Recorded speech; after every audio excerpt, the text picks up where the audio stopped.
What up, y'all? Welcome back to another episode of BOP. This is your boy AD coming in hot, man. We got the Coles in the building. We got C-Roll and Triple OG in the building. We got my boy Jules in the building as well. And we got our special guest, man, Coach Dante in the building. What up, Coach? How you doing? Thank you guys. How y'all doing today, man? Appreciate y'all for the invite. Ready to talk some Texans football, even though it didn't go so well for me. It ain't been well all season long, so I'm ready to get it going. Man, Coach Dante. I appreciate you, brother, for coming in, man. Let's talk about it. He started us off hot, man. Let's talk about the Houston Texans versus the Tennessee Titans and the Derrick Henry train. Just choo-chooed his way all up and down and in and out of Houston, man, with the Texans defense. Titans pulled off a victory, 17-10. Man, let's talk about it. What are y'all thoughts about the game, man? Like I said, man, we can't stop the run. They love the run. You have a top 5 back. They did what supposed to do. They were supposed to run out the back the whole time, the whole game, and they did it. We couldn't stop the our O line was kind of exposed. Big boy Jeffrey Simmons put my homeboy, my nephew on his back 3 or 4 times, and it is just a multiple line, and they control the trenches. Like Levy said, they control the trenches on the defensive side and offensive side. We couldn't do anything, but it was supposed to be. It was typical what would happen. Mm-hmm. What you got, Chris? Man, I'm just gonna read off some stats, man. That pretty telling. Derrick Henry, 32 carries, 219 yards, 6.8 carries at average, 2 touchdowns. They pretty much let him run all over us, and then how you got that pit bull, you walking him down the street, and you know he gonna get wild on you, so you kind of pull him back a little bit, tell him, "Nah, sit down, you good." They kind of sat him down for a minute. They kind of pulled the reins back on us and let Henry rest a little bit. And the funny thing is, Dontrell Hilliard, who used to play for the Texans, he got out there and had 8 carries for 83 yards. So it didn't matter who they put out there. They probably could have put out Taylor Swift out there, and she could have had a few yards on us. But hopefully Kanye would have stood up and told her Beyonce had a better video. On the Texan side of the ball, man, I'm just trying to add a little life into this, man, because it's sad what we witnessed on Sunday. I'm not going to point. I think we need to do a new series on the podcast. Who do we point the blame at? Who gets the blame? That segment coming. It's called the Pallbearer segment. It's coming. The Pallbearer signal. It's coming. Who gets the finger pointed? Is it this guy? This guy? This guy? This guy? Starts at the top. All football teams starts at the top and trickles their way down. So it starts with Lovey, then it goes to Pep, and then of course when you start talking about players, it goes to Davis Mills. Somewhat on the offensive line, could have done him better service this game. But Davis Mills had 152 yards passing, 1 touchdown, 1 interception. Damon Pierce, 15 carries, 35 yards. We couldn't get it going. Brandon Cooks, 4 receptions for 73. We know one of them was a long bomb at the end of the game, basically on the last play of the game. So he had some garbage stats too. I just was reading the stats off. I really don't have an opinion on the game too much. To be all honest, the game put me to sleep in the 3rd quarter, and I slept all the way to the 4th quarter. I'm just telling the truth, fellas. I fell asleep all the way to the 4th quarter. I don't know what I had to eat. I think it was some Wingstop or something, man. And you got the itis. I think Davis Mills. I don't know if we got a turnover and he couldn't score, and I just dozed off, and that was it. So yeah, what you got, Dante? You like you said, you brought up the pit bull, but a pit that's just kind of like us. We the Chihuahuas, and they were the pit bulls yesterday, and that's just what we were. That's just what we was. Put it on the side of the helmet, huh? When you're going up against a Derrick Henry who's been a nightmare for us, not even just this game, but every time we really played him. And Malik Willis only had to throw 10 passes yesterday. That's sad to see. I think he benched Jonathan Owens for kind of missing tackles, but everybody on that damn defense was missing tackles left or right. So that's I don't feel like that's fair to Jonathan Owens. You got Christian Kirksey over pursuing plays as he do all year long. He never failed. That never fails. And when he over pursues a play, he tends to get blocked right after that. Like he don't want to come up and tackle anybody. Hey, We he don't preaches got to the choir. we don't got a defensive line. We don't got a defensive line that knows how to get off blocks that gets pushed back consistently. You don't got a defensive line that can penetrate in the backfield. We don't get a chance to see our secondary go out for a pass, go out and cover as much because the opposing team always running for 280 yards or 300 yards upon us. So then you get to this offense, you get to Davis Mills overthrowing receivers, throwing the ball back and forth behind the receivers to the sideline. Got the receiving core ain't that good, can't get wide open. Brandon Cooks, I think he checked out yesterday pretty much. Think it's time for a change for him, a new change of scenery. And then one thing I can really point at when I watch Damian Pierce run, I watch him really run hard and break. So most of those runs be definitely him. When you look at that offensive line, how that offensive line was blown up yesterday, back and forth. You look at Damian Pierce every time he runs, he has to break a tackle every single time to get extra yards. So that guy runs hard. Just we couldn't get the running game going yesterday. The passing game was none other atrocious. That started with Davis Mills. We just don't got the guys, man. We just don't got the guys. But the quarterback is just Davis Mills is just not really the quarterback for us. And like I say, it starts with the guy from the top, it starts with the leader, and that is Davis Mills. So again, we just atrocious all over the place. We just all over the place right now. Man, just a few stats, man. I was at the game watching it, and it was kind of tough going towards the end of the game. I stayed the whole game. I wasn't like Chris. I ain't fall asleep. But I did have to move around and go get me something to eat and just trying to kill time a little bit, man. But out, brother. but in the first half, we had a total of 39 passing yards and a total of 15 rushing yards, if I'm not mistaken. We had a total, I think it was like 40, not even 50 yards of total offense in the first half. And, Tennessee gave up those few big plays at the end of the game. Those long, I think it was a 36-yard pass to Brandon Cooks and then another 20-something yard pass to Brandon Cooks. I think it was like Brandon Cooks got like 60 yards of his 70. How many did he have, Chris? 78 or 74? Yeah, 74. Yeah, so he got 60 on the last two catches in the end of the game out of that 74. So, I mean, it wasn't like, we talked about garbage time stats. That's pretty much a garbage time, situation. I said on Space, after the game that the football gods wanted the Houston Texans to win this game.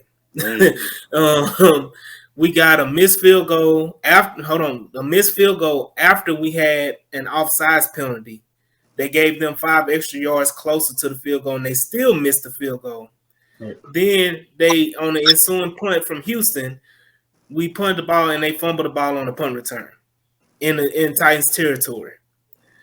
So you end up, 2 turnovers there basically, and then you get another interception, and Steven Nelson takes it all the way down inside the 20, inside the 15-yard line, and all you can get out of that is 3 points. Right. So it's you had 3 opportunities, 3 basic turnovers for the Houston Texans, and all you could capitalize on it was 3 points. It was just a horrific day for the offense. And as bad as the defense was, gave up over 300 yards rushing, almost 400 yards rushing. The Titans only scored 17 points. Right. And so, on top of that, look at the stats. Pierce only had 35 yards. Mm-hmm. No other running back had a carry. So they even try to do a change of pace back and try Darryl to see if he can be a little quicker and go outside tackle, because they knew every time he was in the game, Pearson's game, they run up the middle or off guard or tackle. But they haven't changed up and they get some nice carries. And then O.J. Howard was the second leader receiving with 24. So it was 50 yards between the leading receiver and the second receiver. The only reason he got those big yards because trash time. So you knock all those points off the yards by Cooks. He only had 22 yards before all that. Yeah, yeah, This is horrible performance from the Texans guys from all the way around. yeah. I mean, Yeah, and even though it was horrible by us, if there are any Titans fans watching, you guys suck too. You guys were not that great either. I mean, if y'all ever lose Tannehill this year, you might as well kiss them playoffs goodbye because your boy Willis is not ready yet. He's nah. got to get some games under his belt, some more tutoring under his belt. Tannehill should have maybe mentored him a little bit more because he looked a little lost out there. He was struggling, trying to call plays and getting his team up to the line of scrimmage. Um, But yeah, it's so the children game too. For them, it's scrimmage for them. yeah, make Yeah, They knew they could if they had a better opponent, Tennessee probably could play. he But they knew probably if they they had were going to be a involved. better They team, said right? run a little bit. Let me tell you about. Let's get him in there. This is his practice game. Huh? This is The a practice game for him. he had 10 opportunities to throw the ball. The rest of it went to the two running backs. So that the game plan was Malik just had the ball, just hand the ball, hand the ball off. And we need to throw every now and then just to keep him honest a little bit. That's the game plan. So I promise you, Tannehill was probably 85%. If it was the Ravens, if it was the Jets leading that division, if it was for playoff potential, whatever it Tannehill would have been was, in there. Tannehill would have been there Yeah, and even though Tannehill, not so much on Tannehill and Willis, I mean, but their receiving core doesn't impress me at all. at Their all. tight ends don't impress me. Their front four and their front seven is pretty nice. Their little young cornerbacks are stepping up, but I think they mainly step up because of their front seven. Right. The pressure that they get from their front four is something that we should be envious of, and it's something that we should be, trying to build up to get a Jeffrey Simmons, a Right. Landry, or Yeah. I wouldn't say a Dupree, but just those athletic guys that can really get after the quarterback on their own without having to blitz, even though they do blitz when they get ready to. Um, Yesterday was embarrassing. From my understanding, everybody was bailing out of the stadiums early. So So, it, so, it, so, it's, so, it's it's pretty sad, man. Going into the second half of this season, um, what do you guys think we got to look forward to? I'll ask Coach, what positive, if any, could you come out of this game?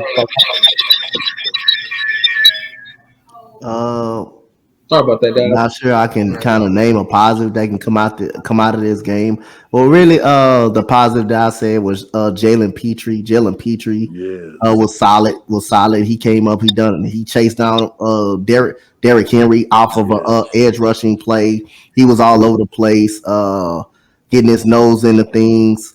yep. I can say Johnson was okay. He was okay in the game, but it wasn't that much positive. Well, you can say the secondary because they didn't get much run anyway. They didn't get much run anyway. You can kind of say the secondary because many teams don't throw on us because they don't have to throw on us. But when they do throw on us, we do pretty solid. We do pretty solid. Part of the reason why the game was always close as well. Why the game is close as well. So that was only really a positive. I would say Jalen Petrie really and Johnson number 90. That's the only positive I got. That's the only positive I really can say. That's that's that's a great eye from you, Coach Dante.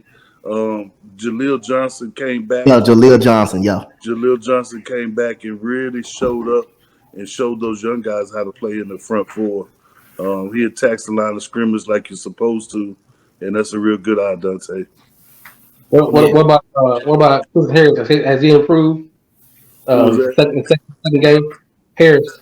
yeah. Christian Harris. Yeah, Christian Harris. Yeah, yeah. He played a pretty decent game. He was, to me, he filled the gaps more than any other linebacker in the game. I mean, it was pretty obvious. Dante gave a clear representation of the leader of the pallbearer crew, who is Christian Kirksey.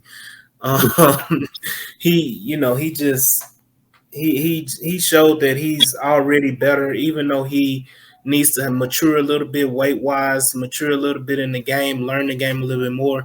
But right now, even as his second game, he's already proven to be a better player than Christian Kirksey. So I mean, the sky's the limit for him. It's just it's just a lot, man. It's a lot. I want to go ahead and move on.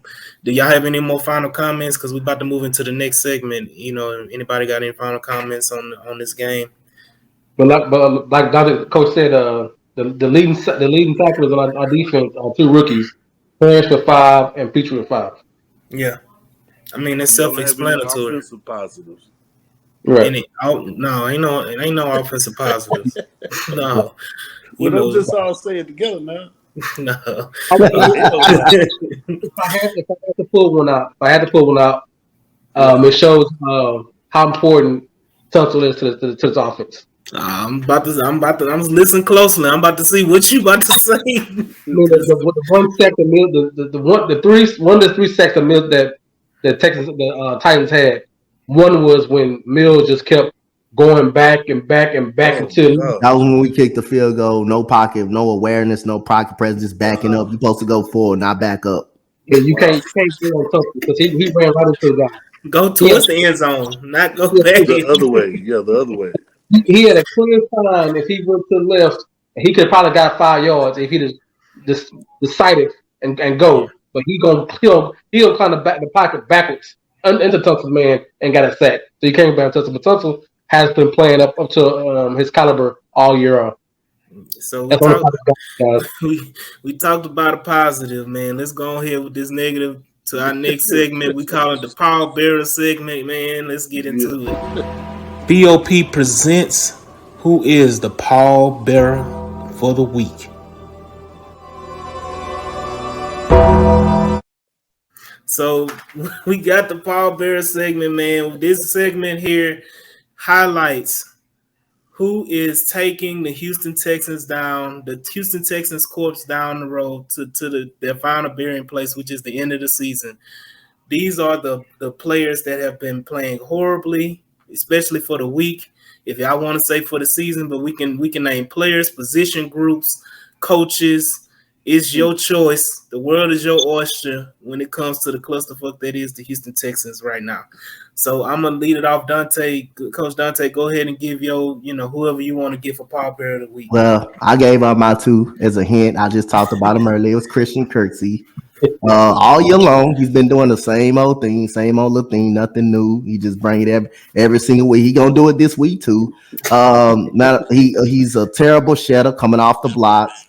He reads defenses horribly. It's almost like when he over pursue a play, he's welcome to get blocked. He's welcome to get blocked. Like when he scoots over, he gets blocked. It's like he don't want to come up and tackle anybody.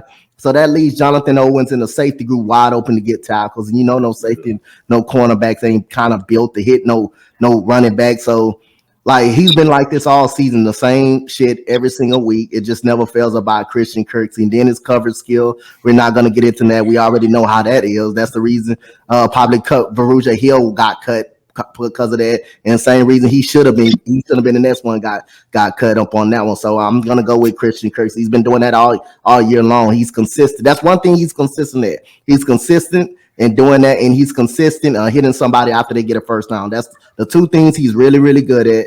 And Davis Mills got to hold this one.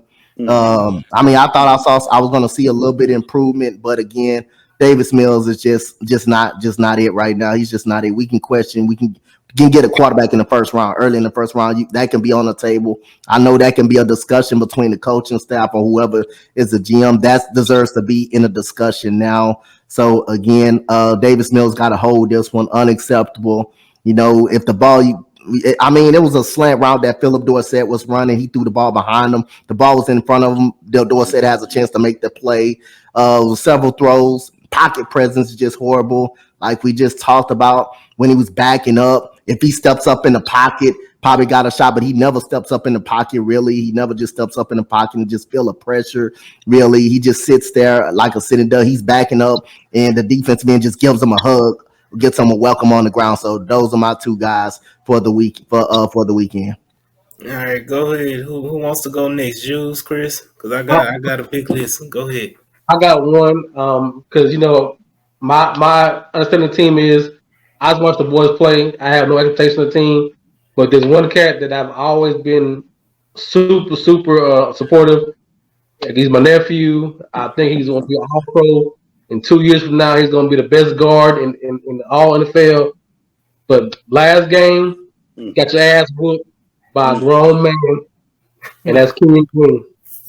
I mean, your man. I know you struggled throughout the season a little bit. You learn your P's and Q's. You didn't have preseason, but you just can't get bull rushed and manhandled by another grown man. So I need you to step up because you got Jordan Davis and you got that Philly line. It's just as nasty as Tennessee. So I hope you come back with a better game and better hand placement. They always say low man wins. You was too high, and he bull rushed you all the way to the ground. And not only did you not hold up to your line, you also made a tackle on Pierce because he bull rushed you into Pierce, and he knocked both of y'all down at the same time. So it's a learning experience for your man. You know I got great hopes for you. But you gotta get low, and you gotta get a little stronger. That's mine. All right, Chris, go ahead. I'll throw one in, but I'll comment on maybe the three that you guys have already talked about a little bit too. I think Davis Mills and Kursky, they're like the lead pallbearers, right? Right. They're the ones. They're the ones that bring all the gloves before you pick up the casket. You got the white gloves ready to go. You know, make sure everybody's ties are straight and stuff like that. And they're coordinating in the burial right now. You know, they're coordinating the burial. Kursky to the left at the front, Davis to the right. If I was the grieving widow of the Texans, which I am. I think I would get on I think I would make a decision, a head decision, managerial decision, and I would say, "Hey, Pep Hamilton, go over there, tap. I want you to tap Kenyon Green on the shoulder and tell him to take them goddamn gloves off. He don't deserve to be over there." And you go replace his ass. You need to be over there. That's your offense. That is your O-line that you got splitting out wide, running double screen tackles and goofy shit like that. Excuse my language, folks, but Pep, you need to get over there and get up under that casket because you was carrying us to the grave, brother. I don't know what kind of calls you was making. We on the 15-yard line and you can't coach up a touchdown pass. You can't coach up a run. You got an animal running the football and you only want to give it to him 15 times in the whole game. Pep, matter of fact, you need to double glove yourself because we don't even want you touching the casket. Okay? And you need to get over there right behind Davis Mills and y'all need to orchestrate it a little bit better because where y'all taking us to is definitely 6 feet under, man. Pep Hamilton. It might be 8. They might need to dig 2 more feet because he need to get in there with them. Right. We was mad at Tim Kelly. We was mad at Bill O'Brien. I don't know if this is Alabama State offense or Jackson, Mississippi, SWAC. What kind of who is swag? The Texans can't be swag.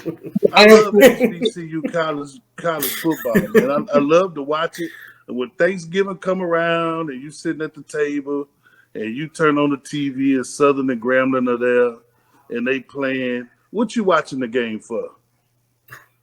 For halftime, right? Yeah. Right. But HBCU halftime is game time. It's game time, right? Ain't nobody watching that game called like that, man. Them boys out there running around and say it seemed like Pep Hamilton has brought some nonsense over there. They didn't need to tell Deion Sanders you ain't swag. They need to tell Pep Hamilton you ain't swag. Pep Hamilton, you ain't NFL. Yeah, you ain't NFL, Pep. You ain't NFL. And I don't know how long we're gonna wait. You know, Texas like to do the waiting game where we wait 2, 3, 4, 5 years. We give these guys chances. We blame everybody else 2, 3 years, and then down the line we finally decided, Yeah, that's he needs to get under that pallbearer. If I'm since I'm the widow and I'm doing all the crying, I'm telling him go get Kenya Green, take his gloves and put Kenya Green gloves on. You get up under there and hold that damn casket, man. So, Sorry, not, Jules. nah, before, let me go ahead and clear my throat because this list is pretty long. Long list. Rasheem Go Green, ahead. Rasheem Green, Damone Harris, Thomas Booker, Roy Lopez, Mm, Kurt Hinish, mm. Jerry Hughes, Ooh, Mario Addison, wow. Double O, Mm, Jaleel Johnson, mm. Christian Harris, Ooh, Christian Kirksey, whoa. Neville Hewitt, Never. Garrett Wallow, Garrett Waller. Blake Cashman. Cashman. Damn. Hold on, it gets better. Ooh, It gets better. Troy Hairston, Troy Harrison. Chris Moore, Chris Moore. Philip Dorsett, Dorset. Tyron Johnson, Tyron Johnson. Brevin Jordan, Reverend Jordan. O.J. Howard, Hey, OJ do we got Howard. some extra gloves back there? Jordan Akins, Jordan Akins. Jordan Akins. Kenyon Green, Kenyon Green. Green. Scott Quisenberry, Where's Berry now? Justin Doggone McCray, Justin McCray. Justin McCray. KC You McDermott, got 2 pair of gloves for Justin McCray? KC McDermott. McDermott? I don't even know who he is. I don't even know who he is. I ain't He seen him. came in at the end of the game, number 62, off practice squad. Oh yeah, they kind of. Yeah. I don't know. Is the word bitch slap? Is that? Did I use that word? We got a few more. We got Titus Howard. Titus Titus Howard. Howard. You know, Laramie Tunsil. Laramie The Tunsil. whole offensive line. Got the whole defensive line. Yep. Yeah, the whole offensive line, the whole defensive The line. secondary. I mean, not Damian secondary, the Pierce linebacker. is one of Damian the. Damian Pierce is one of these pallbearers. Okay. Dare Ogunwale.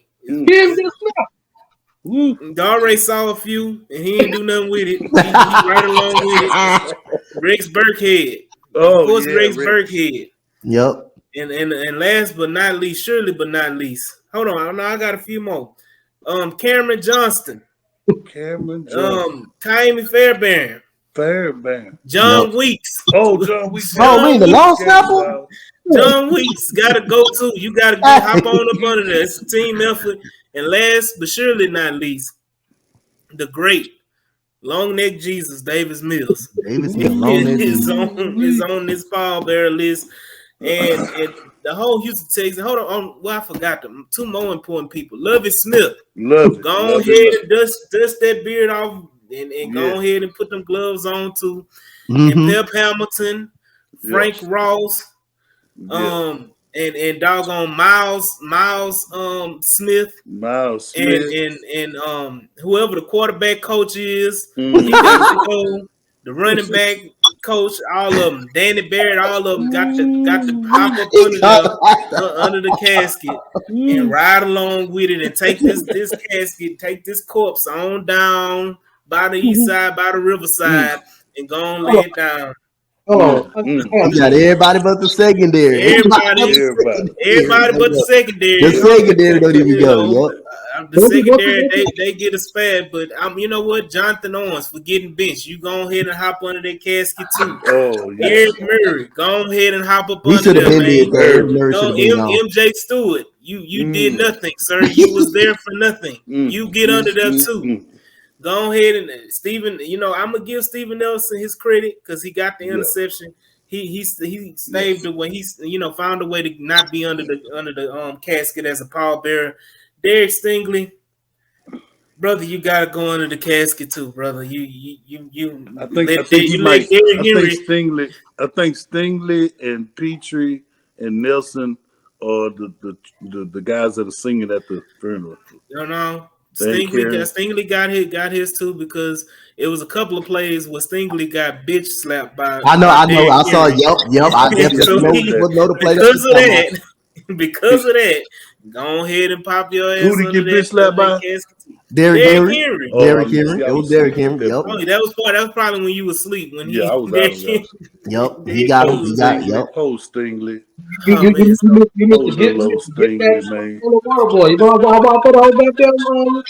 Well, we know who driving the They truck. walking down and they singing, "Pass me not, oh gentle Savior, hear my humble cry, while others now calling, do not pass me by." You know, the last guy you really focused on in the last starter that really That was is so Davis Mills. sad, man. Davis Say, Mills is the lead pallbearer, correct? so Davis Mills is the lead pallbearer, and he leads us to our next segment, and it's Mm. perfectly the Davis Mills update, man. Davis Mills segment. This is it's gonna be a weekly topic, man. We got Wow. 10 more weeks on it. So let's talk about it, Dante. Coach Dante, I want to get your thoughts on it. You gave a few about Davis Mills. Any extra you want to talk about on Davis Mills, from beginning of the season to now? What are your thoughts on Davis Mills? Just no improvement. No improvement. Just a regress from last year. Just a downgrade from last year. That's all you can say. He's just not reading the field right. Now no pocket present. Can't feel the pressure. Just won't step up in the pocket. Yeah, he know how to go backwards. He don't know how to step up. He just know how to go in reverse mode. That's all he know how to do. Wow. Um, can't find hit the receivers when they are wide open. When the receivers are open, he doesn't hit them. His accuracy then fell off. Weight then regressed a lot. So again, it's just like now we in the discussion of when we pick quarterback got to be talked about. Quarterback got to be in the air. So again, he just regressed, and the offense is so bad. You got to start with that leader, Davis Mills. He's got to be better. He's got to be better. He's got to hit certain throws, and he has not done that. And so at the end of the day, we can't just survive off a running game. We need to be able to trust our quarterback. And right now, he is not being trusted. And right now, I'm in a mode in the 2023 NFL draft. A quarterback needs to be in the discussion. I don't give a damn if it's first round.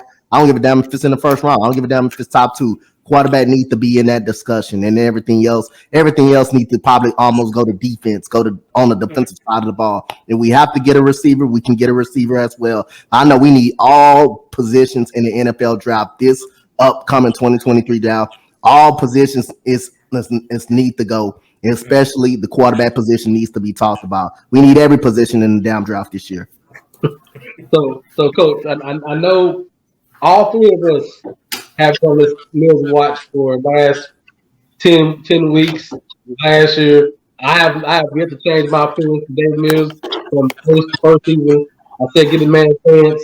I said, let's see what he got. I was never very fond of the situation, but for all of the Mills lovers and fans, can you say anything positive of what you saw yesterday to keep those fans that believe in him to carry the team that he can get better week in, week one, and week 12, week 13?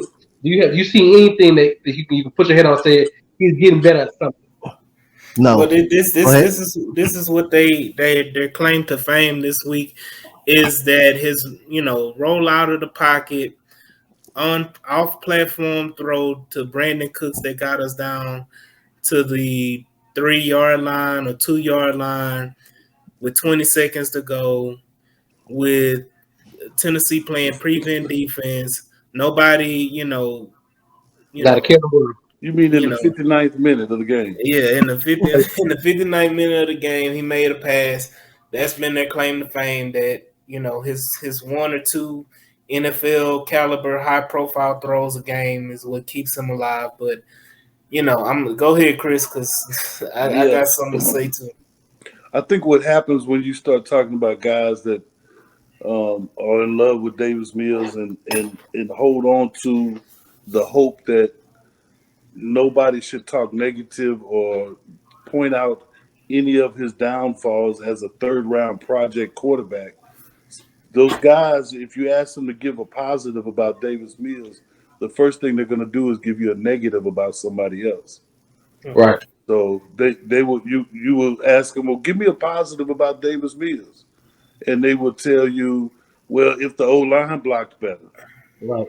if Pep Hamilton called a better game, Right. if he had better receivers.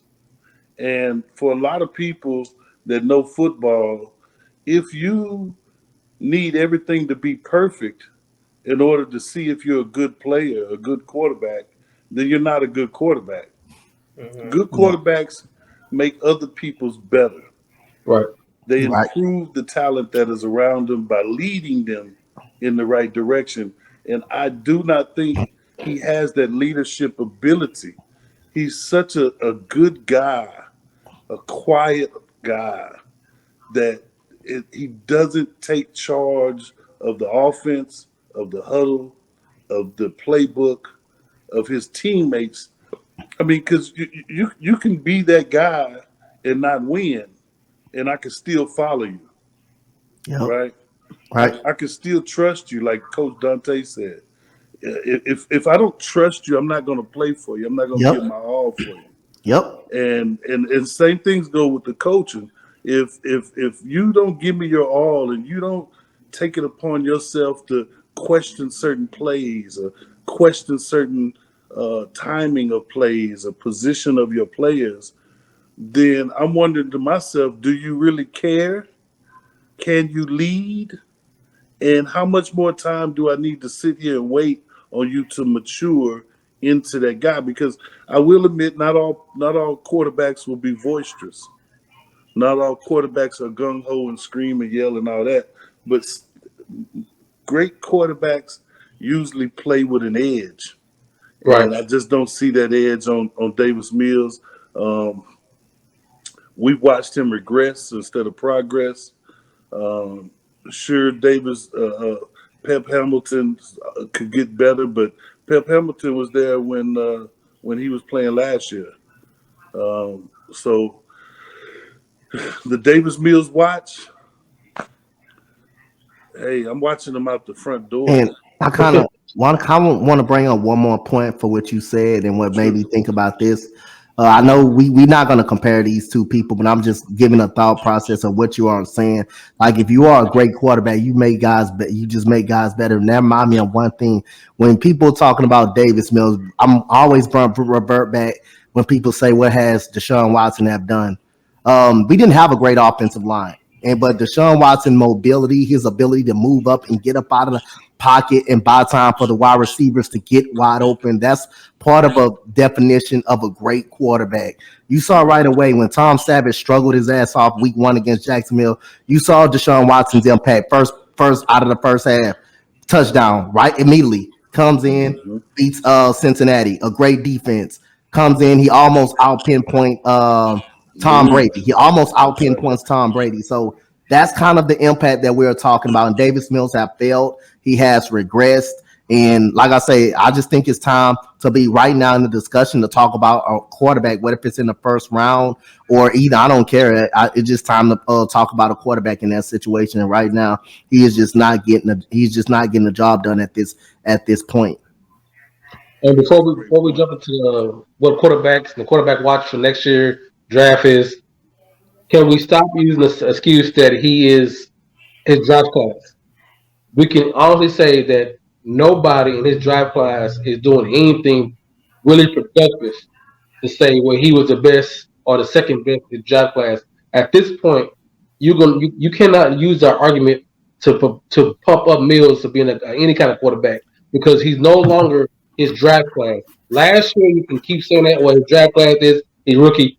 Now you have to compare him to the other 32 starting quarterbacks because why? He is QB1.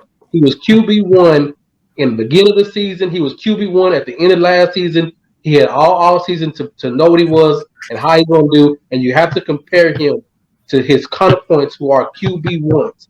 I do not care about him versus Trey Lance. I do not care about him versus Zach Wilson. I do not care about him Matt Jones anymore. I care about him when you compare him to Tom Brady starting, Lieutenant Aaron Rodgers, Ryan Tannehill. Those are quarterback QB1 starters. If he cannot compare to Pat Mahomes, I'm not saying talent wise, I'm not saying all weapon wise, I'm just saying playing the position to get your team to win and have the heart to win, and your team can follow you to win. If you can't compare him to his kind of points, stop comparing him to the weak drive class because it's a weak ass argument. Right. Well, let me say this. to your point, Jules, and I've said it, I'm gonna keep saying it. If the whole 2021 QB class is ass, Right. if he's second best of ass, I mean that's not much to say. Um, I did pose the question in one of our chats, and I asked the question, and I said, and I shout out to Toro, one of the Mills faithfuls. Um, I asked him, I said, can you state a case for Davis Mills honestly? You know, let me know undeniably, know the undeniable fascination with him. What does he do well, and what traits leads him to be our ultimate franchise guy? And that's an honest question because I really want to know because nobody ever tells me what he does well, what elite traits he has, that makes him just undeniably a, future franchise quarterback for the Houston Texans. And the response I got back is that he has touch on his throws. He's able to pass with anticipation. He can throw under pressure. And when he had pre-snap reading duties, he was good at that as well. Where? So What, that what, what was he What at? you looking not for not his even ankles? that, not even You that, look at that the Oh, that you made looking me for his go touch? back. That made me go back because I've always said I Davis Mills has one hell of a don't see lob it pass. neither. But I've always said that Davis Mills has one hell of a lob pass. He proved that again today. Sunday with the lob pass to OJ Howard. For that decent game that he had. But I went to Davis Mills pre-draft um, scouting and just reviewed what they were saying. His NFL comparison was Jared Stidham. Who's right. Uh, who? Jared Just Stidham. Jared one Stidham. of The the backup for the Raiders. The backup Backup. for the He was Raiders. the backup to Cam Newton in New England and played a few games in New England. he was traded. He was traded. He was traded Yeah, to the he's a quarterback out of Baylor, if I'm not mistaken, right? He's a quarterback out of Baylor, and he also played at Auburn. Right. Auburn. He also played at Auburn. Now Yeah. he's a backup for the Las Vegas Raiders. Yeah. Right. He's more like Jerry Maguire. But the typical strengths that they said he was a highly regarded recruit, prototypical size for a pocket passer, has experience working under center, arm talent to challenge cover two windows, snaps his lower half and release, adding to velocity. Um, you know, ball comes out with a zip, works with impressive anticipation for an inexperienced quarterback. That's one of the topic things that Toro said. Frequently cuts it loose when the target is getting in and out of break. Lies. That was probably college. 11 games. And 11 games in college. and releases deep when receiver is coming out of break. We saw that with the Brandon Cooks throw. You know, those are the things that his strengths were, and his weaknesses stated that he had the 11 career starts.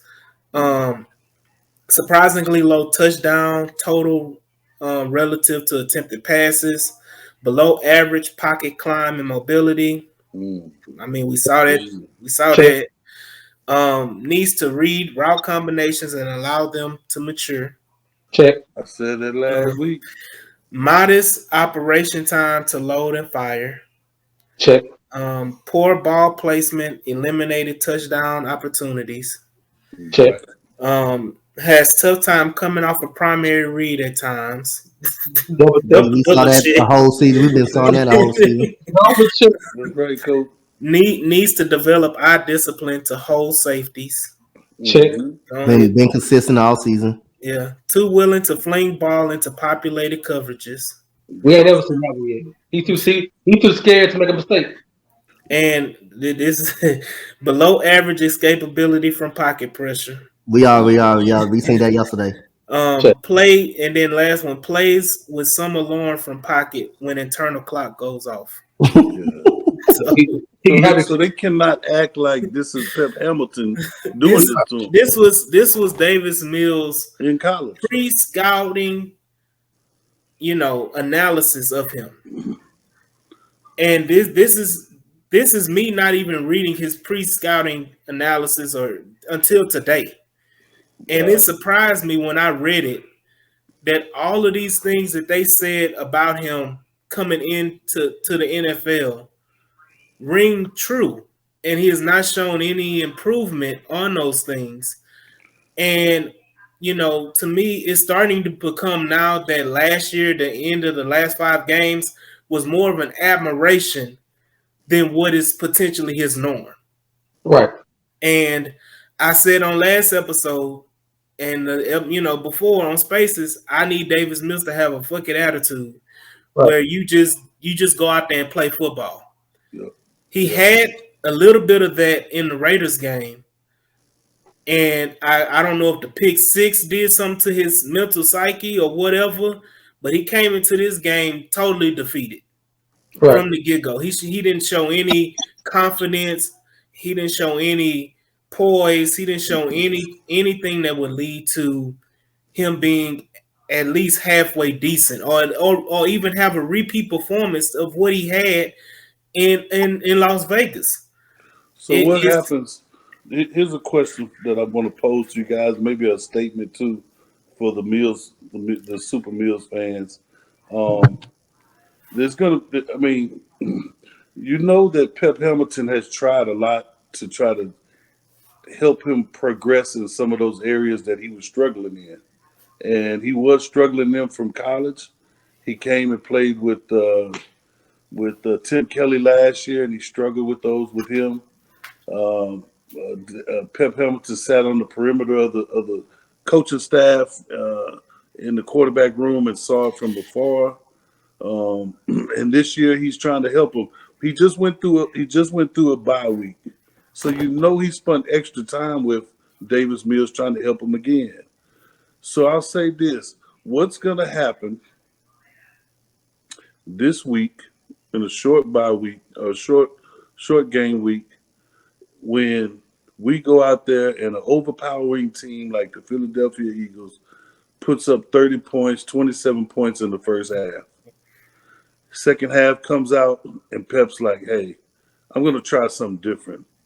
Mr. Allen, go into the game. Davis Mills, take a seat, put your baseball hat on. I need you to see this from the sidelines. Do you think that could shake him up, wake him up? Because I'm a type of guy. Listen, man, I don't wish no negativity on Davis Mills. I don't wish him to fail. I prayed for a long time that he can pull out of that little funk that he was in last year. I thought he just needed time to develop. And he started to progress a little bit last year, not so much. A lot of the stuff he did was hidden by us playing some pretty bad teams. And this year he struggled mightily. And we didn't play any good teams. We haven't played any dominating teams yet.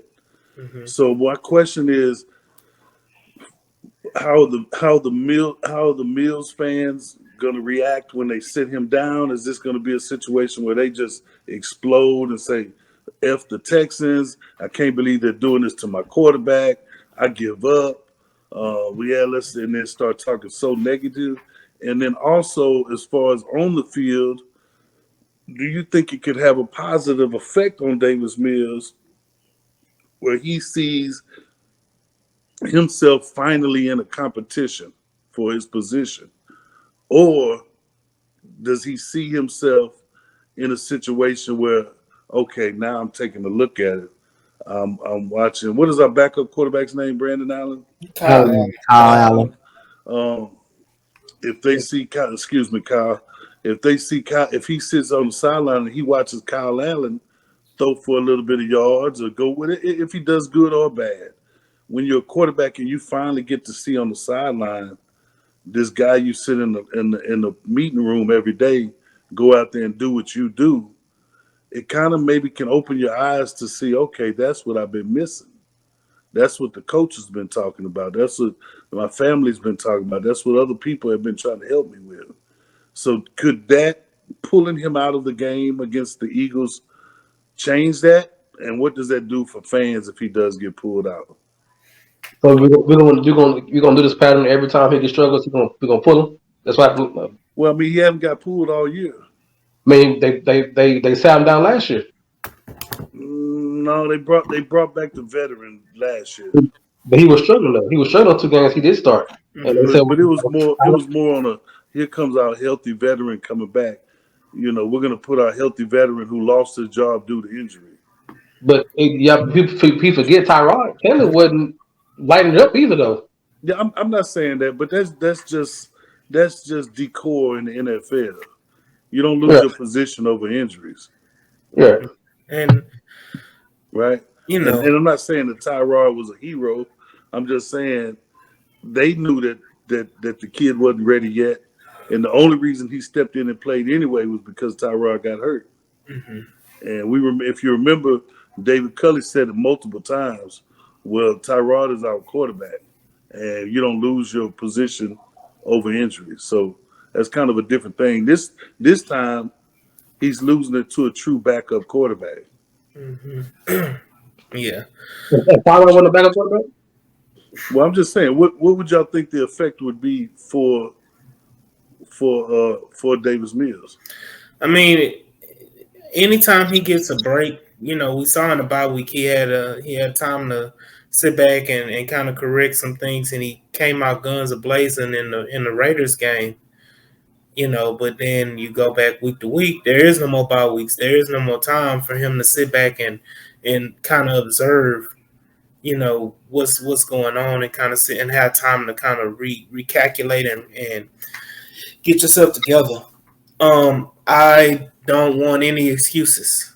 I don't need any reason why we should keep him as the starter going forward next year, or he's not shown anything. But I don't want any excuses. I don't want anybody to say, well, he didn't get the full season, he didn't get because at this point in time it's not about winning games, because we're already at there. We're not coming back to do anything at this point in time.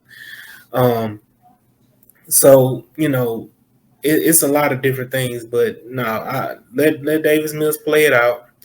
Let Kyle Allen stay where he's at, and bring Kyle Allen back or whoever for next year with the new quarterback, and let them go with it or whatever. I don't want to keep harping on, because this segment, one of our heavy segments. We talked about Davis Mills. We all know his struggles. But let me go down and break down the records and where we are draft wise. Since we talked about it's not about winning games. Right now we're sitting at the number 2 position with 1-5-1. Detroit holds the number 1 spot at 1-6. And watching this doggone Monday Night Football game, I mean, Cleveland is not helping us out at all. Mm-hmm. And Cleveland is looking like they're gonna win, so they probably gonna bump down to right in the top 10, probably still inside the top 10 or outside the top, right outside the top 10. It could be, they can be ranged from 8 to 13. It's a lot of 3 and 5 teams out there, so we'll find out on Tuesday where we land. But that Cleveland Brown pick is not as enticing as we thought it was going to be, and which is what I predicted anyway. So that's where we stand right now. What are y'all thoughts? As far as like potentially us getting 2 top 10 picks, do you still think that's a possibility? With the Cleveland Browns, or you think that Cleveland just plays well against Cincinnati, because they've been beating Cincinnati for the last 2 or 3 years? What you got, Jules? Go ahead, Coach. I think Cleveland just plays well enough. I mean, anytime you play in a division, that's both basically a division that's the toughest games. Those are the teams that you know more than any other, probably any team that you play outside of your conference. So I just believe the Bengals. I think they're really missing Jamar Chase tonight. They're really missing Jamar Chase. But other than that, I think our pick, that second pick, is going to be outside, probably slightly outside of the top 10, probably at least 12 to 13 area. Probably you still can get a good value pick. Depends on the position that we're looking for. Like I say, you can easily get a receiver at that pick if you feel okay with that. We need a receiver, because I think we do need it. We're gonna need another receiver. It's some good receivers out there that we can definitely get like Jackson Smith, Jigma. You can definitely get Jordan Addison out of USC. Josh Downs will probably be up there, and also the number 2 pick. You can just kind of go either way. And like I say, but I'm not ruling out the quarterback at any type of position. I'm just not gonna rule out the way that Davis Mills is playing right now. I'm just not gonna rule that part out. But it looked like the second pick though, is I think it's gonna remain like it between 10 to 13 area. I think Cleveland's gonna do just enough to be competitive in this league. Well, right now, if the score holds up right now and the Browns win a game, they're gonna be 3-5. The Bengals gonna be 4-4, and they're 2 games out of the playoffs for the AFC. So they Yeah, easily.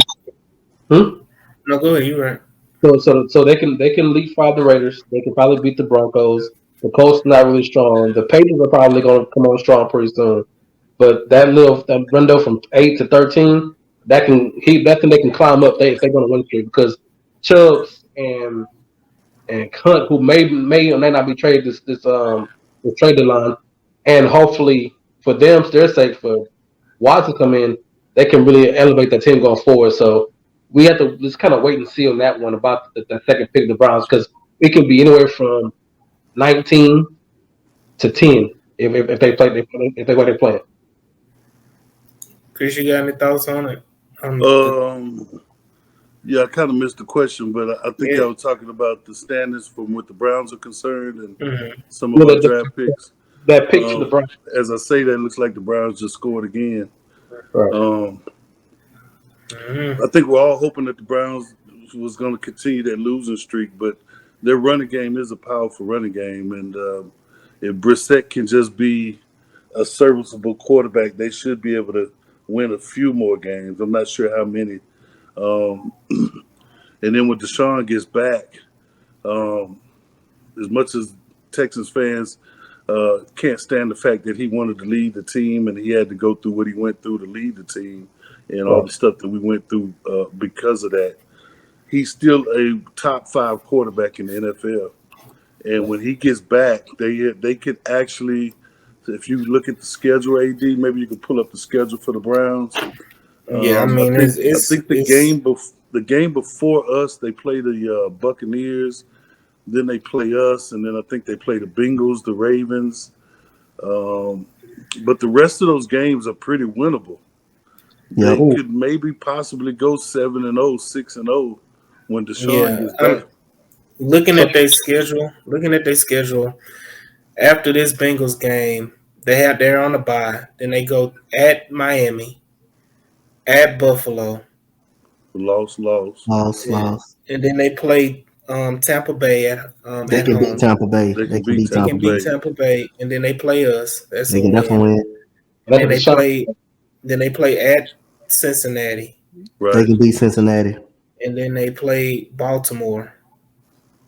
And then they play. That's gonna be a tough one. Then they play the Saints. They can beat the Saints. So you got 1, 2, 3, 4 more wins, and then they play Washington. That's a win. They can beat Washington. And then the Pittsburgh Steelers. They can beat them. So you're talking about 6 more wins. So you're talking about them being a 9-win team, 9-7, which will probably put them around or 9-8. 9-8. Yep. It'll probably put them around pick number 12, 13, maybe 14. Well, how many teams in the playoffs this year? What? 14? 14? Yeah, 7 on each So that leaves you with 18. So with them being with that record, you're talking about probably pick number 17, pick number 16, 17 around there. That's probably where that pick will land. Okay. So reasonably thinking, if the Texans are sitting at 1, 2, or 3, and they got a choice out of a quarterback, I mean, me personally, I know I've said this week after week. I'm Bryce Young 100%. I don't want any of those other quarterbacks. I don't want to play around with project guys in the first round. But Chris, let's talk about it. Let's talk about it. Go ahead and finish your statement, but we can talk about the quarterback. Okay. Was we going to talk about that later? We're about to talk about it right now. Okay. My thing is with that situation, I would take Bryce Young number one. But before I did all of that, here's what you got to do. You got to set yourself up to where you field some major positions in free agency or through trades. And I think Jules spoke on this once before, but I would use a first round pick for next year, my 2024 first round pick, and I would take a Roquan Smith, and I would offer that to Chicago Bears and say, here's a 2024 first round pick. That fixes my linebackers. You're not going to find a middle linebacker anywhere. What y'all laughing at? Did I So- Man, he was just talking about that too. So, Jules, Yeah. So you heard about Roquan Smith being traded, right? Huh? You didn't know that Roquan Smith was traded, Chris? No.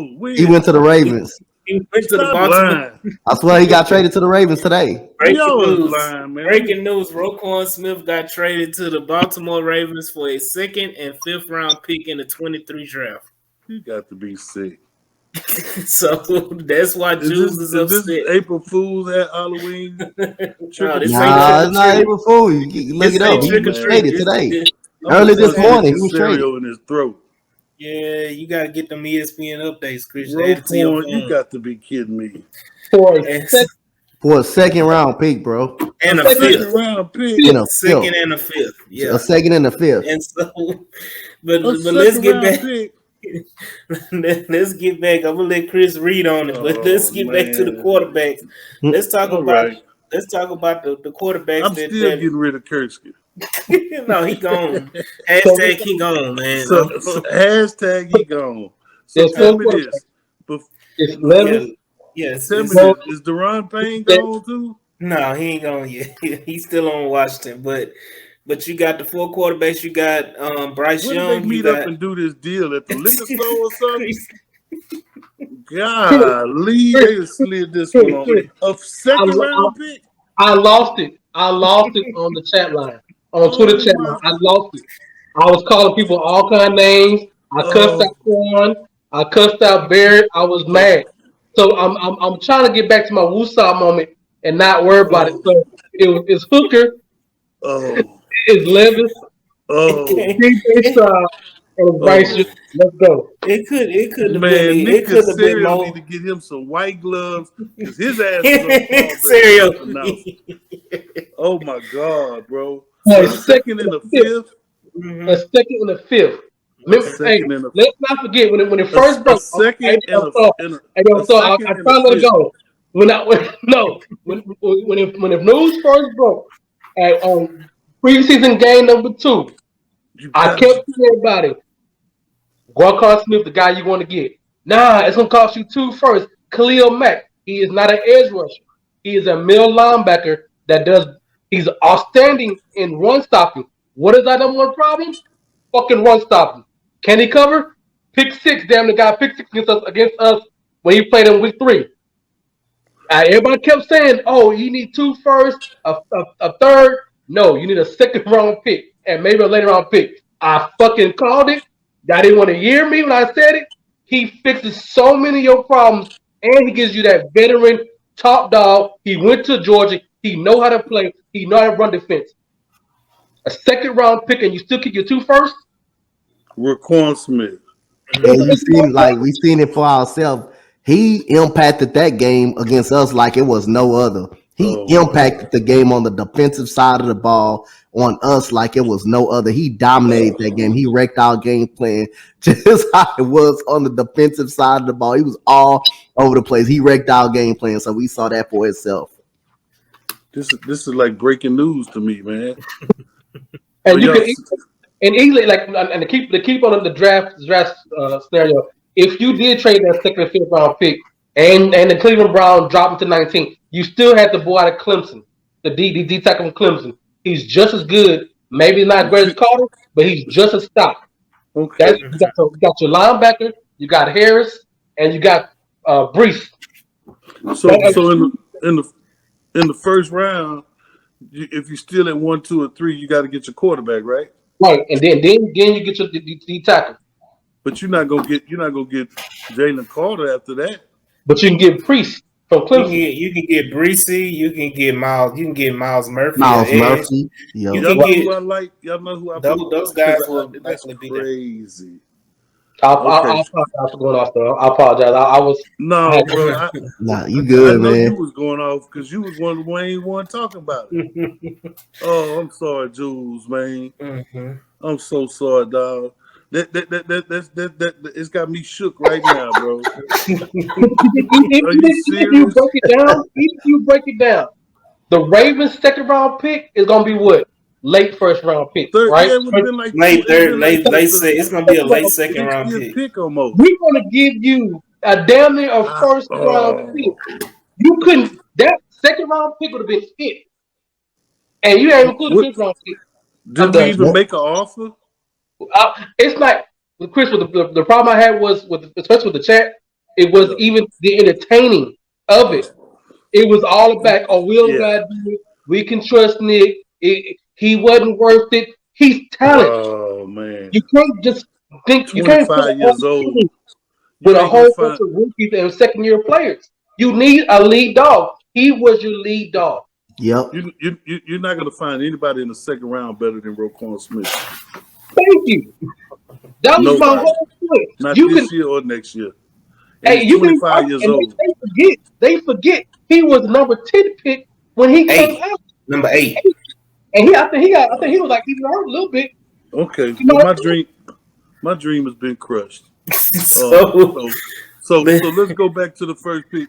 If you do take a quarterback with that number 1 overall pick, you out of the Jalen Carter topic. right. you are. There's And another guy that I did have my eye on that I said that if I had the number 1 pick and the number 4 or 5 pick, that I wouldn't mind switching over, maybe trading down and getting.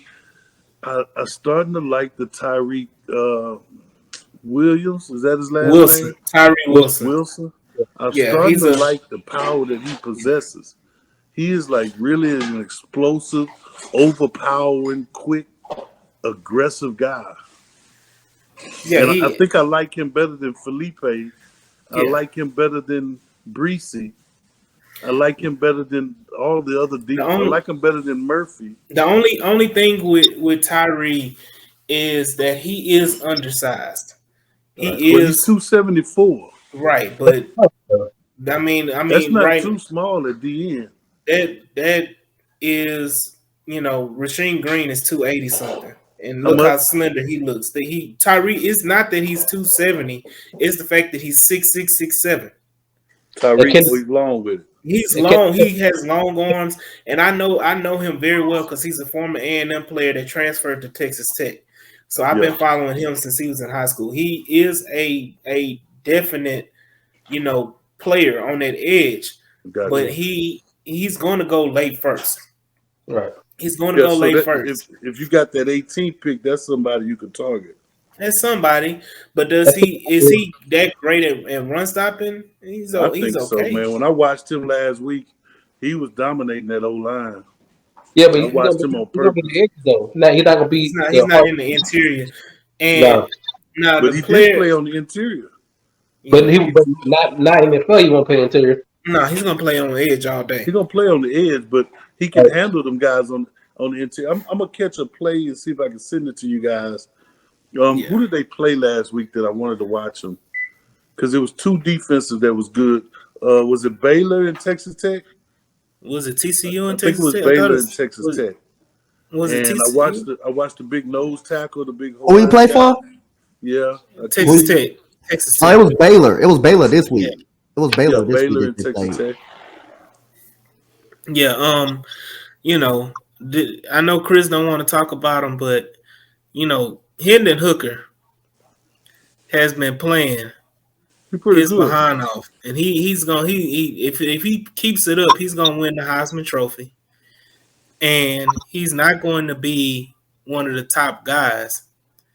My thing is that I need Carolina to go ahead and draft Bryce Young. I know everybody don't want to hear it. People that love Bryce Young, they want him so bad. Chris, you one of them. Y'all Swan, everybody else, y'all want him so bad.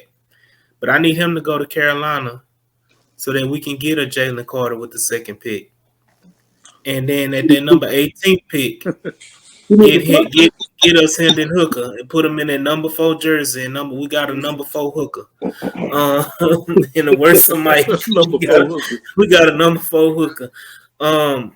I think to me that's a better value at 18 with a Hendon Hooker who can escape the pocket, who can run the ball. You know, I know people want to say that Will Levis reminds them of Josh Allen, but I think that Hendon Hooker resembles Josh Allen more. I'm with you, Badante. No, I know that's that was the comparison that people were trying to make. Not Will Levis. No, sir. Yeah, no. I'm a Les fan, and I would never put Josh on him. But I'm just reporting what was said out there. I'm not agreeing. Yeah. Because I agree that this is my thing is that I feel like Hendon Hooker is more of Josh Allen than Malik. I'm about to call him Malik, but then Will Levis. And only difference between those two is that he doesn't have the, throw the ball 80 yards down the field type arm. But he does have a very good, strong arm. He does get it out quickly. He makes the type of throws that you love to see. He's very, very mobile. I'm on the Hooker train. Let me go ahead and give me some Hooker. let me get some Hooker, man. So people who give Will Levis a top 5 rating, they're doing Will Levis a disservice. I'm a big Will Levis guy, but to me, he's top 1 in the second round. He is not worth the first round pick. If you're gonna do a fair comparison to him, it should be Derek Carr. Yeah, it should not. Who's not a first round? Will Levis. He's not a first. He's nowhere close to a first round pick. And let me clarify myself. Just because he's my number 1 quarterback doesn't mean I'll take him in the first round pick. I like him because of what he plays, but I would not draft him in at first 20 picks. Mm-hmm. I want him to stay hidden for a second round pick because he's been a great second round pick, or even a late first round where you have a figure option on him, you control him. But he is not in the same category as a Bryce Young or a C.J. Stroud.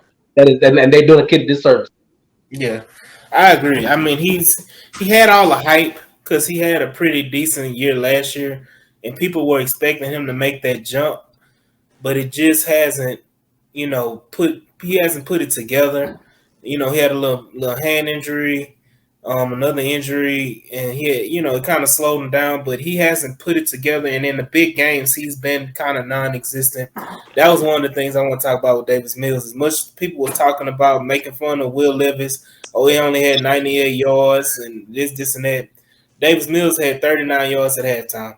So please sit down. Please stop it with comparing, quarterbacks and trying to say that this player ain't this because of this and that.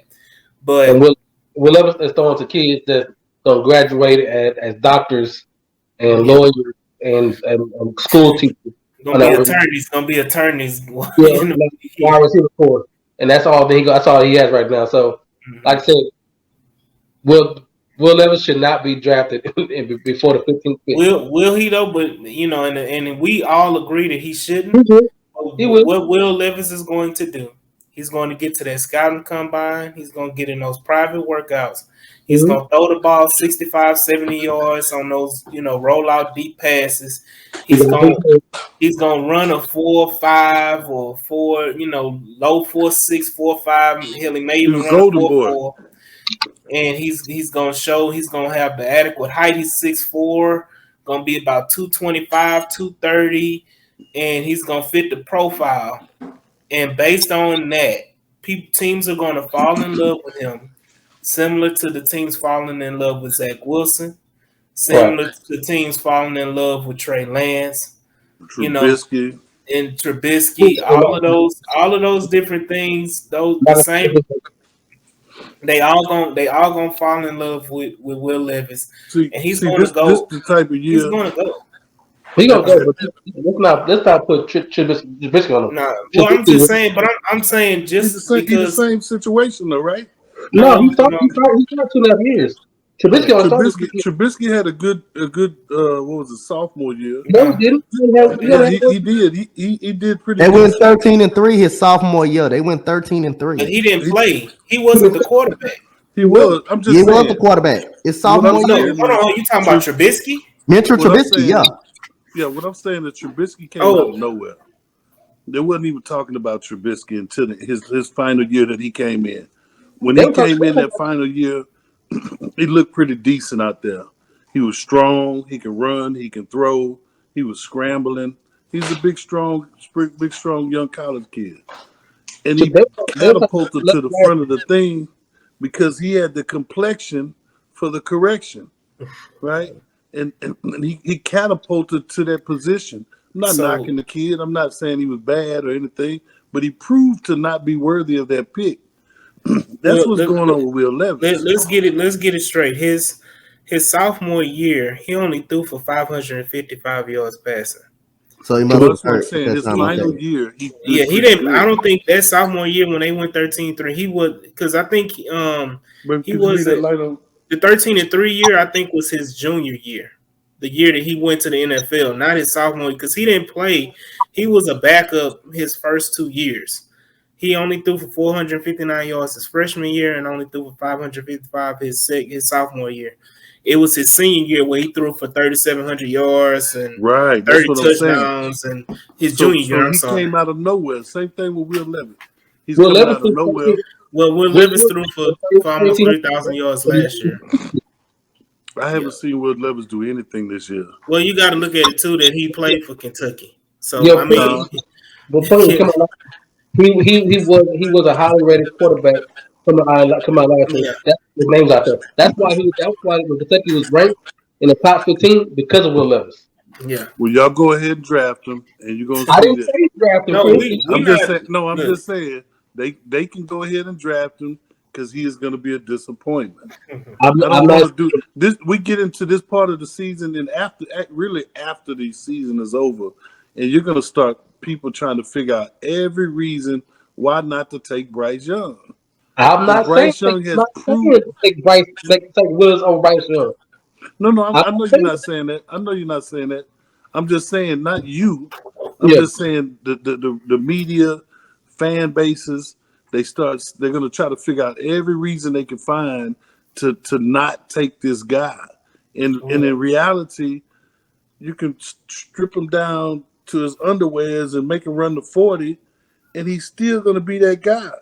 So would you bet if they took CJ Yes, I would. because that's who the Texans been linked to for almost a year and a half now. yeah. I mean, Um, if that's who they feel like they should take, I mean, I know better.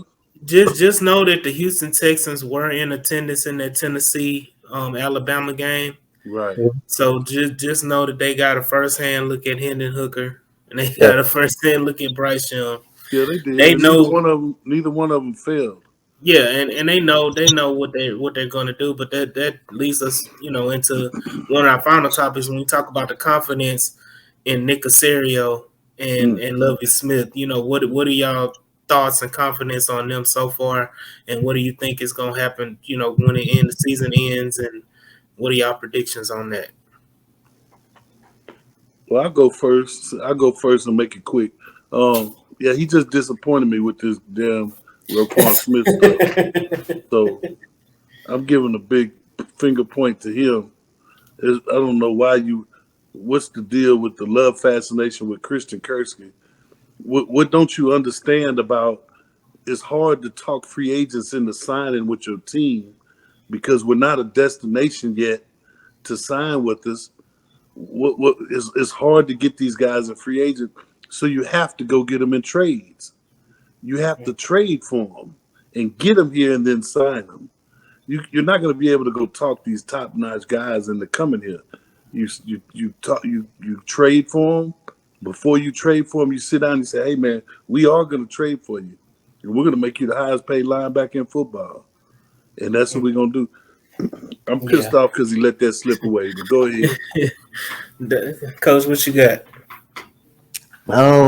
Very disappointed, but like I said again, um, just we don't just have the guys. We don't just have the guys that can. We don't got the team. We don't got the guys. We don't got the horses on the defensive line at the linebacker position. So the person who's going to take the fall is the head coach. Of course, he's going to take the fall for pretty much everything that's going on the field. Pep Hamilton, like we all said, we said Kelly was the worst offensive coordinator. This is even worse with Pep Hamilton. This is even beyond an atrocious and an atrocity that I'm out there seeing. So at the end of the day, I won't be surprised in the offseason if we move on from both of them. I'm not. Lovey Smith is just not the man of the future. He's not the man of the future.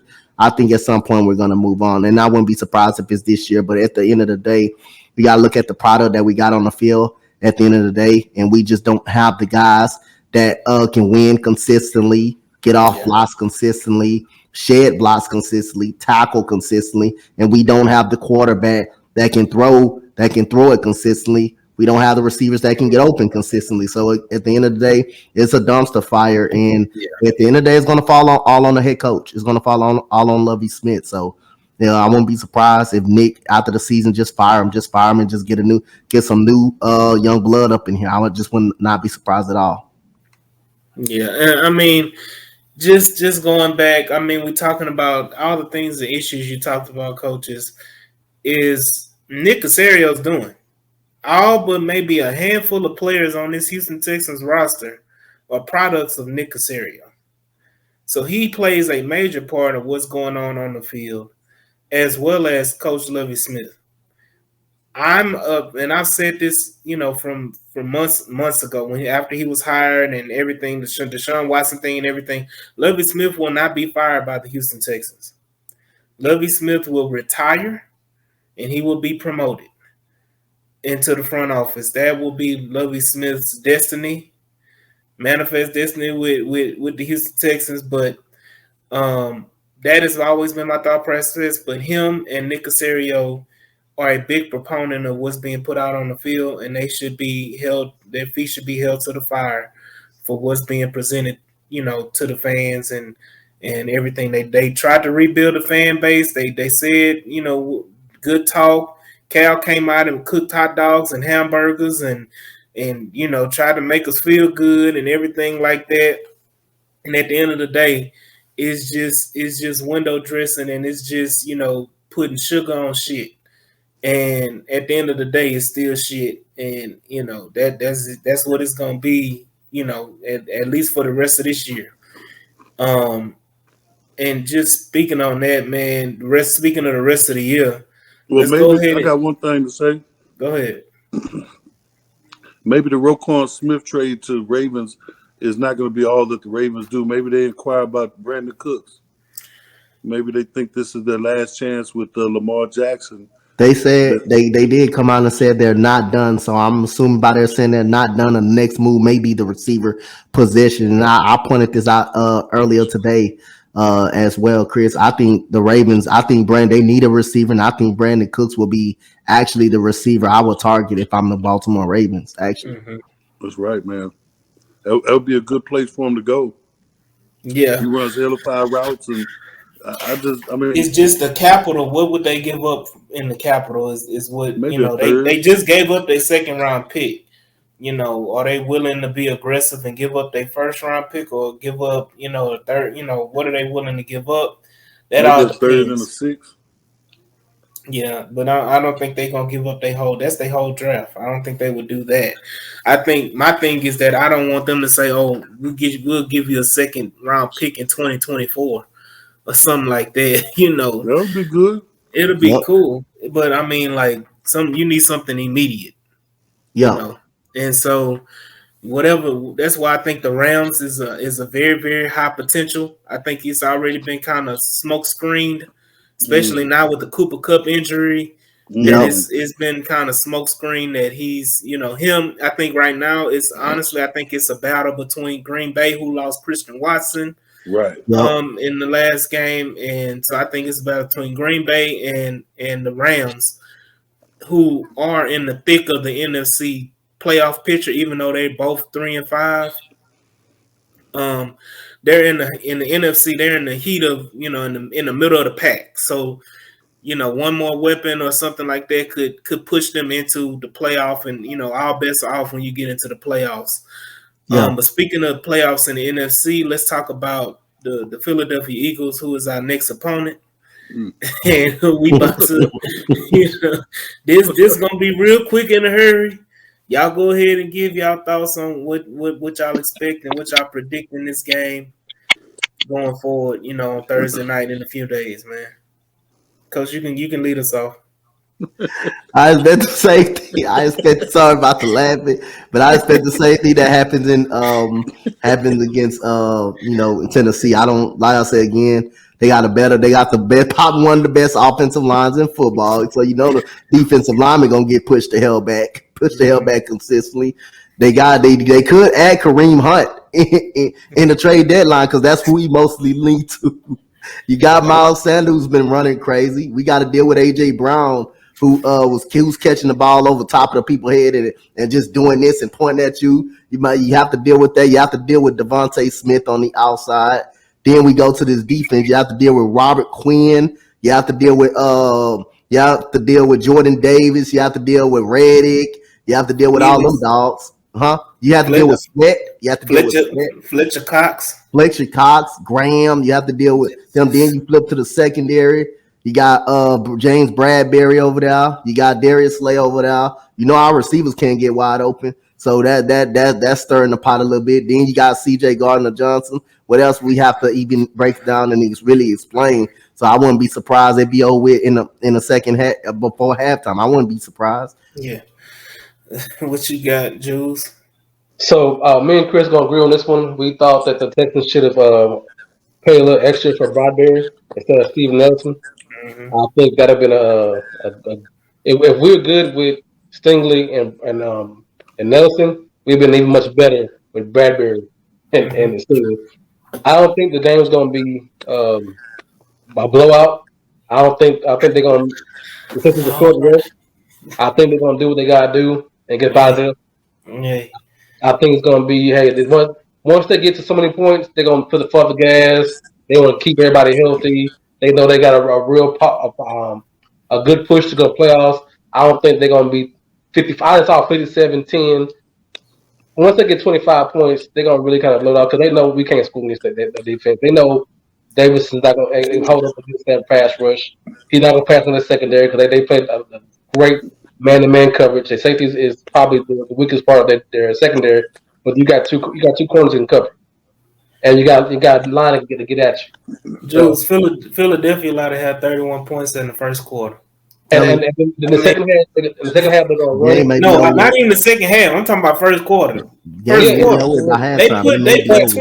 put 21 on Dallas in the first quarter. And after that, look at Dallas's defense. But like I said, they put 28. They put 28 on Pittsburgh in the first half. Right, but after that, they slow down because it's a short game, short week. They don't get nobody hurt. So I think once they get 21, 31, rest of the half they're gonna run the ball and try to end the game possible. They're not gonna try too hard. Who did they just finish playing? Huh? Who did they just finish playing? Pittsburgh. Yeah, they sat they starters in the fourth quarter. Right. The game was over with pretty much at halftime. The game was over with. They finna have that, and they was just coming off a bye week last week, the week before that. To follow up on what Jules said, man, well, kind of a little bit counter what Jules said. I think it's going to be a blowout. I mean, 27-3. 27-3 in the first half. This gonna be a repeat. I'm gonna tell you what it's gonna be a repeat of. But go ahead. I'm sorry. Y'all ever seen that movie? Y'all remember that movie Friday Night Lights? Mm-hmm. When he was asking Preacher what they look like out there. He's like, man, they big. They fast. You said that already.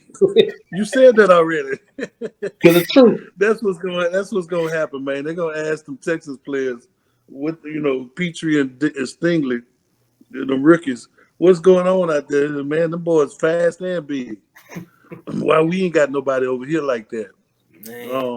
Because your ass didn't want to give a second round pick for Qualcomm Smith. That's why. Because we don't want to give up a second round pick for I'm no going. Cowboys. I know we got to finish. So I'm sorry. So Yeah, it's just gonna be basically be a blowout, man. You guys know what it is. The good thing is what I got to look forward to is the red helmets. we're going. And I'll say this: even with the red helmets coming out, I think they found a way to mess that up. I don't think they really did the red helmets the right way. I think they should have went all red face mask, red chin strap, with the candy red helmet. They got the blue face mask, was gonna tie into the blue on the red shirt, and it's gonna throw it off, man. You go, I'm telling you, I wish they would have went all red. So Breaking news right quick before these start. Uh-oh. Texas has reported that teams have called for Jerry Hughes in the trade rumors.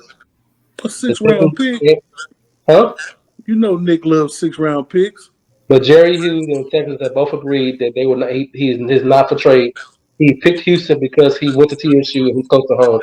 But he will remain in Texas no matter what they draft off. yeah, he went to TCU. Isn't that sweet? Hey, he's the best DB lineman we got, so we can't just give away nothing. So we about to get. I'm not even gonna use that derogatory term, man. But we about to go to hell with gasoline draws. I was about to say something else, but that's inappropriate. They're gonna get us put off of YouTube and Twitter and everywhere else. I was gonna say. But right now, man, it's gonna be a repeat. Y'all talking about 3-10. We ain't scoring nothing. Nathan, we ain't getting in the end zone. We may not get past the 50-yard line. We didn't get past the 50-yard line on offense all this weekend. Think about it, we may not get past the 50-yard line. We might not even touch 50. Coach, we not getting past the 25. We got when they give us the 25 after, and when they kick it off, we ain't getting past that. It's about to be the Bills 2.0, 40-0, 50-0. They about to run their backup third Gainwell and all them people about to run 20 yards. Sounders, all of them it's about to be a just a Thursday night massacre right after Halloween. Everybody gonna be trying to leave and go to the bar to watch the Astros. Astros probably gonna be trying to pull off the World Series win. And try to win the championship by then. You know, that's where the focus should be. You know, in Houston right now. But man, this game is just gonna be a comedy show. All I want to hear, all I can think about is hearing that music. The circus is in town. We can't even get it down first now. That's sad. Breaking news. Are you going to the game? Now you got some more breaking news? Okay. Breaking news again. There was always a report that somebody on the Texans were on the bus with Tennessee Titans when they left. And the Titans have signed former Titan Anthony Unclair to their practice squad. So now he's a Titan. Yeah, I mean that's typical Tennessee Titans. They always take anything Houston has and they put them on their roster. I mean, I was looking at the game. They had Dylan Cole, Zach Cunningham, Lonnie Johnson. The list goes on. Dontrell Hilliard. The list goes on and on and on. They the Houston Texans. What they call it? Houston Texans North or Houston Texans Midwest. Yeah, Houston Texans hillbillies. So. You know, with that being said, man, we all come to. It's about to be a freight train running through Houston on Thursday, and we just about to stand on this doggone track and get ran over. I want to see my boy King Green get in that weight room. I know you can't add 15 pounds within 2 days, but them boys are coming for you, boy. You better get your levels right, your technique right. You gotta get your technique right. And you gotta get to the. I think Big Jordan. What's his name? Jordan Davis. Jordan Davis. He hurt his ankle, didn't he? Yeah, he hurt his. He's not gonna play Thursday. Yeah. Okay, you still got Graham. Yeah. They still got 4 more people behind him. You still got Josh Sweat. You still got Josh Sweat. You got to deal with and Robert Quinn and Hassan Reddick. And you got Fletcher Cox. It's gonna be tough. Yeah. So, any y'all got any final thoughts, man, before we sign out for this episode? Yeah, man. Hey, man, Nick Casario, I'm pissed off at you, man. Hey, just pray for us. Just Are pray you for us. kidding me? Everybody, A just pray second for us. round pick.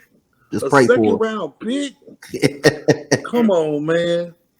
Are we not Hey, trying man, to get better? everybody keeps saying, "Hey, trust the process. We don't need that kind of talent. He want to be a high paid linebacker. Blah blah blah blah blah blah. You gotta have talent, bro. You gotta have talent, and he is cheap talent. You could have staged your 5th round pick and just gave my 2nd round pick, which is going to be a 34th pick, the 34th pick, 32 pick, 35th pick, and they've been following. Mm-hmm. But no, Jules, you don't know what you're talking about. He 2nd round pick, that's too low. They want too much more. Yeah. Fucking 2nd round I was pick is willing to give the up a 1st round first. pick. Gonna be. If they run the table, it's gonna be the 64th pick. So pissed off. The pissed off coalition has spoken. But we probably gonna give y'all some breaking news because the trade deadline is tomorrow, coming up Tomorrow, at 6 3:00. o'clock. So we will see some movement. Hopefully, we'll see what we all been talking about with the Brandon Cooks trade, and we'll see go from there, man. But Here's some other guys I'd like to add. Maybe like a Daron Payne from Washington. yeah, I If we mean He can that's get won't that's be him, no much for that. Don't hey worry. hey yeah. hey. But God forgive us if we get any better. You know, Hey, if AD, we don't make us forget any better and we still stuff. got a bet. Yo, yeah, Also, like to add this if my better. man Brandon Cooks go for this 2nd round pick, like I So, predicted. so I told him there is no way on God's green earth they're gonna get a 2nd round pick for Brandon Cook. If They they get a 2nd round pick, I'm gonna give him $50. But man, I predicting that's about to happen. So 3:00, I'm gonna send you my cash app. I don't want the jersey behind you. That's what I want. I want the jersey behind you. You want the jersey? If it goes to 3rd round pick, I want the jersey behind you. I That's got my you. win.